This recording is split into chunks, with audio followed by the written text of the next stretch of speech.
আসসালামু আলাইকুম প্রিয় কৃষক, খামারি এবং নতুন উদ্যোক্তা আর যারা দেশ এবং দেশের বাইরে থেকে আমার এই ভিডিওটা দেখছেন তাদেরকে জানাই আমার অ্যানিমেটির পক্ষ থেকে আন্তরিক অভিনন্দন। আমি আজকে আসছি নীলফামারী জেলার সৈয়দপুর উপজেলার মোকসেদুল মমিন, যিনি গতকাল শপথ নিয়েছেন, সেই উপজেলার চেয়ারম্যান যে দায়িত্ব নিচ্ছেন গতকাল ওনার শপথ হয়েছে, তার বাসার সামনে আসছি। আর তার বাসার সামনে আসার উদ্দেশ্য হলো ওনার এই বাসার পিছনে গরুর খামার আছে। গরুর খামার বলতে এক পাশে একটা শেড আছে, ওনার 3টা শেড ভাগ করা আছে। তো চলুন আমরা সেই যদিও ওনাকে পাবো কিনা জানি না, উনি আজকে ব্যস্ত, ওনার অনেক ব্যস্ততার মাঝে ওনার যদি সময় দিতে পারে তো ওনার সাথে কথা বলার চেষ্টা করব, নাহলে এখানে যারা এই খামারে যারা দায়িত্বপ্রাপ্ত আছেন তাদের সাথে কথা বলবো। চলুন আমরা সেই খামারগুলো দেখি আর সেই খামার সম্বন্ধে বিস্তারিত জানার চেষ্টা করি যে কীভাবে তারা এই খামারটি পরিচালনা করে। আসসালামু আলাইকুম, আমি কামাল আহমেদ অ্যানিমেটি থেকে বলছিলাম। চেয়ারম্যান সাহেব কোথায়? উনি তো আসলে বাসায় নাই। কোথায় আছে উনি? সম্ভবত ওনার অফিসে গেছে। অফিসে গেছে। ওনার কি খামার আছে নাকি ভিতরে? জি, খামার আছে। কটা খামার আছে এখানে? খামার 3 ভাগে বিভক্ত। আচ্ছা আচ্ছা। এই সাইডে প্রথমে যে খামারটা আছে এটা একটু ছোট, আর তারপরে এটা একটু তুলনামূলক বড়, আর পরে এটা সাধারণত যেটা আরিয়া বলা যায়, সেই আরিয়ার জন্য করা। এখানে দায়িত্ব আছে কে? দায়িত্ব আছে আমাদের জাফর মামা। একটু উনি ডাকেন, দুটো কথা বলি। জাফর মামা, আসেন। আসসালামু আলাইকুম। তাহলে সব আপনার যে আপনি সিএমের খামার দেখার জন্য আসছিলাম, দুটো সামনে খামারটা দেখেন একটু। চলো এদিক না এদিক যাবো, কোন দিক? খামার তো দুদিকে আছে, এদিকেও আছে এদিকেও আছে। আগে এদিকে দিচ্ছি।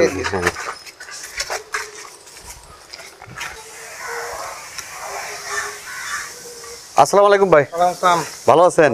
বোধহয় দুধ নিয়ে বেরোলেন। হ্যাঁ দুধ নিলাম। তো আপনি এখান থেকে রেগুলার দুধ নেন? হ্যাঁ রেগুলার নেই, কারণ এই ফার্মে খাঁটি দুধ পাওয়া যায়, এই কারণে আসি, যে কোনো ভেজাল দুধ এর প্রয়োজন নাই, কোথাও থেকে নিলে একটু সন্দেহ থেকেই যায়, এই জন্য আসি। খামারে গরু টরু দেখেও মনটা একটু ভরে যায়। নিয়মিত দুধ নেন? কত টাকা লিটার দুধ নেন? 60 টাকা লিটার নেই আর কি। 60 টাকা লিটার নেন। তো এখানে যে কত দূর থেকে লোকজন চলে আসে এখানে? আমাদের লোকজন অনেক দূর থেকে আসে, দূর দূরান্ত থেকে আসে, আশেপাশে আরো 2-1 কিলো 3 কিলো যারা জানে এখানে ফার্ম আছে, তারা বাইরে থেকে এসে দুধ সংগ্রহ করে এখান থেকে।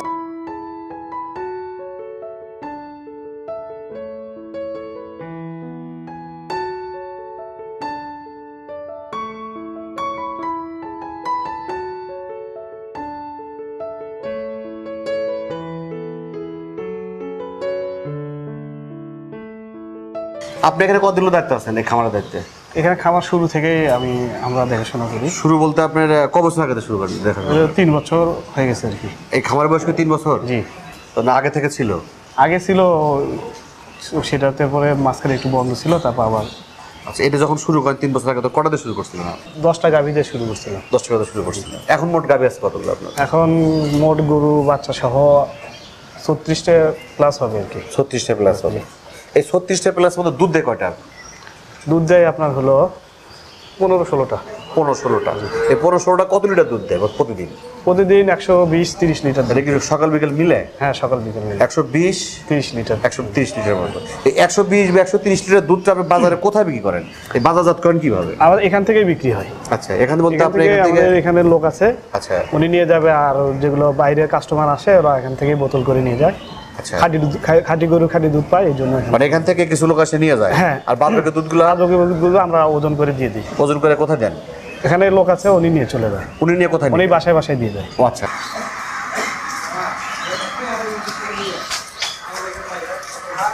আপনি কোথায় যাচ্ছেন? দুধ বিক্রি করবে। এই দুধগুলো কোথায় দেন? বাসায় বাসায় দেয়। কত দূর যান? মিস্ত্রি পাড়া পর্যন্ত যাই, বাঁশবাড়ি পর্যন্ত যাই। তাতে কতজন সদস্য আছে মোটামুটি আপনার? 80-70 জন আছে। 80-70 জন আছে। এখান থেকে কত লিটার দুধ আপনি এই বাজারে দেন, এই লোকাল বাড়িতে দেন? কত লিটার দুধ? 115-120 প্রতিদিন? প্রত্যেক দিন। এটা কখন কখন যা দিয়ে আসেন? সকাল সন্ধ্যা। সকাল আর সন্ধ্যায়? হ্যাঁ। মানে সকালে যে দুধটা হয় সেটা দিয়ে আসেন, আবার সন্ধ্যায় যে দুধটা হয় সেটাও দিয়ে আসেন? হ্যাঁ, ভালো হয়। কই সেন্টার টেন্টার হলেছে ভালো হয়। কি সেন্টার? দুধের সেন্টার কই। এখানে কি আপনার এই যে সৈয়দপুরে কোনো দুধের সেন্টার নাই? সিলিং সেন্টার নাই? কোনো কোম্পানি, পান কোম্পানি বা কোনো আরং কোম্পানি বা মিলবিটা, এখানে কোনো সিলিং সেন্টার নাই? নাই। তো এটা আপনি চাচ্ছেন যে এটা হলে আপনার এলাকায় সুবিধা হয়? হ্যাঁ। আচ্ছা, যান আপনি দুধ দিতে যান। আছে আপনার হলো ফ্রিজিয়ান আছে, তারপরে ওই জার্সি ফ্রিজিয়ান আছে, তারপরে আপনার হলো আরো কত নাম বলতে পারছি না। হলস্টেইন আছে। হ্যাঁ, হলস্টেইন আছে। আচ্ছা, এখানে সবচেয়ে বেশি দুধ দেয় কোন গাভীটা? সবচেয়ে গাভী এই গাভীটা বেশি দুধ দেয়। কতটুকু দুধ দেয় এটা? এটা 22 থেকে 25 লিটার। 25 লিটার দুধ দেয়। এটা কি আপনার কেনা ছিল না আপনার খামারের? এটা আমরা গাভ সহ কিনে নিয়ে এসেছিলাম, এখানে আসে বাচ্চা দিচ্ছে। কোথায় কিনছিলেন? আমরা এখানে কিনছিলাম হলো এটা পার্বতীপুর থেকে। পার্বতীপুর। কত টাকা কিনছিলেন এটা?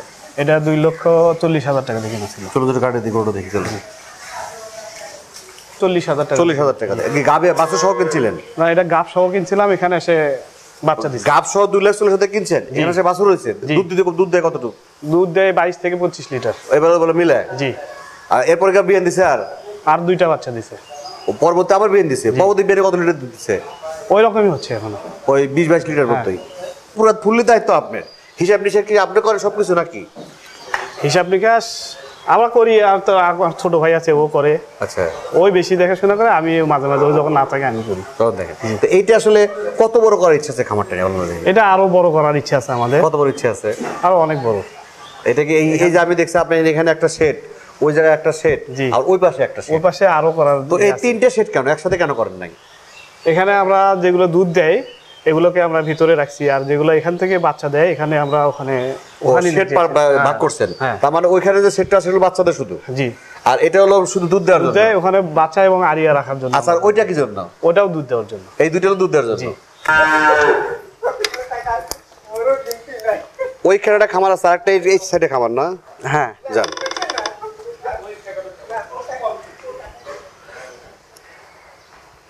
ওর সাথে জড়িত কতদিন হলো? এই খামারের সাথে জড়িত আমি 3 বছর হলো। 3 বছর হলো। হ্যাঁ। এই 3 বছর আগে আপনি কি করতেন? 3 বছর আগে এই বাড়িতে পড়াশোনা করতাম আর কি। লেখাপড়া কি পর্যন্ত? একেবারে ইন্টারমিডিয়েট পর্যন্ত। ইন্টারমিডিয়েট কি পাস করছেন না ফেল হ্যাঁ। করছেন? অনেকেই ধরেন ইন্টারমিডিয়েট পাস করে মনে করেন আমি কি লেখাপড়া করে ফেলছি, ছোটখাটো যেমন আপনার খামারে এগুলো আসতে চায় না, তা আপনি কি মনে করে আসলেন? আমি আসলে কর্মকে ছোট মনে করে দেখি না। যারা এগুলো ভাবে তারা আসলে কর্মকে, যে কোনো কর্মকে ছোট করে দেখে, তারা আসলে ওই জায়গায় থেমে যায়। চেয়ারম্যান সাহেব আপনার কি হয়? হয় সম্পর্কে দুলাভাই হয়। সেই হিসেবে আপনি এখানে মোটামুটি 3 বছর হলো আছেন। হ্যাঁ। এই যে 3 বছর হলো আছেন আপনি এখানে, এই গাভীগুলোর অসুখ বিসুখগুলো কি পাচ্ছেন? অসুখ বিসুখ, বিশেষ করে অসুখ বিসুখ বলতে গরুদের আমাদের খামারদের হিসেবে ম্যাস্টাইটিসটা খুব খারাপ রোগ। এটা মানে যেটা বাটে যে সমস্যা হয়, এদি করেন। হ্যাঁ, বাটে যে সমস্যা হয়। হ্যাঁ, আর কি হয়? আর অনেক সময় আমাদের গরু এখানে অনেক খামারে দেখছি খোরাই টোরাই হয়। আমাদের ইনশাল্লাহ আজ পর্যন্ত হয়নি খোরাই, কিন্তু আরো অনেক জ্বর, আরো অনেক সমস্যা হয়। আচ্ছা, এইটা আসলে আমার এই খোরা রোগ যেন না হয় বা ম্যাস্টাইটিস যেন না হয়, এর জন্য কি প্রতিকার করতে হবে বলুন তো? এর জন্য আসলে সবসময় পরিষ্কার রাখতে হবে, স্বেচ্ছে ভেজা রাখা যাবে না, সবসময় শুকনো রাখতে হবে, এগুলো করতে হবে আর কি। মানে কোনো ভাইরাস জানে ভেতরে না আসতে পারে। ভ্যাকসিন দিতে হবে। আর এই ভ্যাকসিনগুলো কি ভ্যাকসিন দেন? ভ্যাকসিন খোরাই ভ্যাকসিন দেই। আর খোরাই ভ্যাকসিনটাই দেওয়া হয়। আর এটা কয়দিন পর পর দেন? এটা 4 মাস পর পর। 4 মাস পর পর? হ্যাঁ। তাতে কি খুরের ভ্যাকসিনগুলো দিলে খুরা আর হয় না? না, হয় না। বা এই খাবার খাদ্যগুলো কি দিচ্ছেন? খাবার খাদ্যগুলো আপনার দিচ্ছি গমের ভুসি, আচ্ছা, চানার খোসা, আচ্ছা। চানার ডাল, মসুর পাউডার, চালের খদি, ঘাস, বিচালি, এগুলো। গাছ বলতে আমি দিলে ভুট্টা রইয়া দেন, ভুট্টার গাছগুলো দেন যেটা কাটে কাটে দিচ্ছেন। আচ্ছা, এটা কখন কখন দেন? এই সকাল আর বিকাল, রাত 2 বেলা দিলে হয়। এমনি দুধ বেশির জন্য কোনো খাবার দিচ্ছেন কি? দুধ বেশির জন্য আমরা কিছু খাওয়াই না। তো এক্সট্রা কোনো খাবার দিতে হয় না, ন্যাচারাল খাবার দিতে হয় না, বা বেশি করে ঘাস দিতে হয় না? বেশি করে ঘাস তো যত দূর খাইতে পারে আর কি, অত দূর থেকে।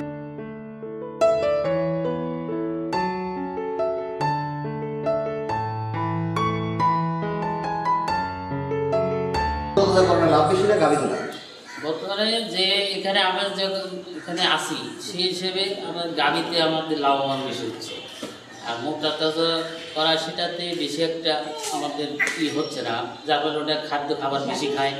আর ওটা পরিচর্যা করতেও মনে করেন অনেক পরিশ্রম লাগে। মোটা তাজাতে খাবার বেশি খায়? হ্যাঁ, খাবার বেশি খায়, তারপরে তাকে ওদের মনে করেন ওরা মনে করেন একটু শৃঙ্খলা বেশি, ওদের পিছনে শ্রম দিতে হয় বেশি। আর গাভীর পিছনে একটু শ্রম কম দেওয়া লাগে, ওরা বেশি, ওরা একটু ঠান্ডা থাকে। আর আড়িয়া যেগুলো বড়, ওগুলোতে আপনার একটু মনে করেন ওটা খুব রিক্স। আর এইগুলোতে আল্লাহ দিলেই মনে করেন এতে দুধেরও আমাদের মনে করেন আয়টা হয়ে যাচ্ছে, তারপরে বাচ্চা দিচ্ছে বছরে বছরে। এইভাবে মোটামুটি আমাদের এই আপনার গাভীতে মোটামুটি আল্লাহ দিলে এটাতে ভালো হয়। আমি যখন ছোট তখন থেকেই প্রায় আমি দেখেছি যে আমার দাদা বা আমার দাদি তারা গরু পালনের প্রতি আগ্রহ ছিলেন। তো তখনই আমাদের 2-1টা গরু হয়তো ছিল, বা আমি আসলে ছোটোবেলায় তেমন আমার খুব একটা মনে নেই। বাট ইদানিং আমি যেটা দেখছি সেটা হচ্ছে আমাদের খামারটা আব্বুরও একটা খুব ইচ্ছা ছিল একটা গরুর খামার দেওয়ার। তো যার কারণে গত 3 থেকে 4 বছর আগে আব্বু এই খামারটা গড়ে তোলে এবং পরিপূর্ণভাবে এখন বর্তমানে ভালো মতো আর কি চালানোর কমার্শিয়াল ভাবে এখন তৈরি সমস্যা হয়। প্রিয় দর্শক, চেয়ারম্যান সাহেবের ভিডিও আজকে এই পর্যন্তই। আমি আজকে আসছিলাম নীলফামারী জেলার সৈয়দপুর উপজেলার একদম বর্তমান যিনি চেয়ারম্যান, গত 2 দিন আগে বা 1 দিন আগে উনি শপথ নিয়েছেন, সেই চেয়ারম্যানের খামারটি দেখালাম। আজকে এই পর্যন্তই। আপনার আশেপাশে কোনো সফলতা বা ব্যর্থতার গল্প থাকলে আমাকে জানান, আমি কামাল আহমেদ চলে যাবো সেখানে। আর এখন আমার চ্যানেলটা সাবস্ক্রাইব, লাইক বা শেয়ার করেন নাই, অবশ্যই চ্যানেলটি সাবস্ক্রাইব করুন, লাইক করুন, শেয়ার করুন।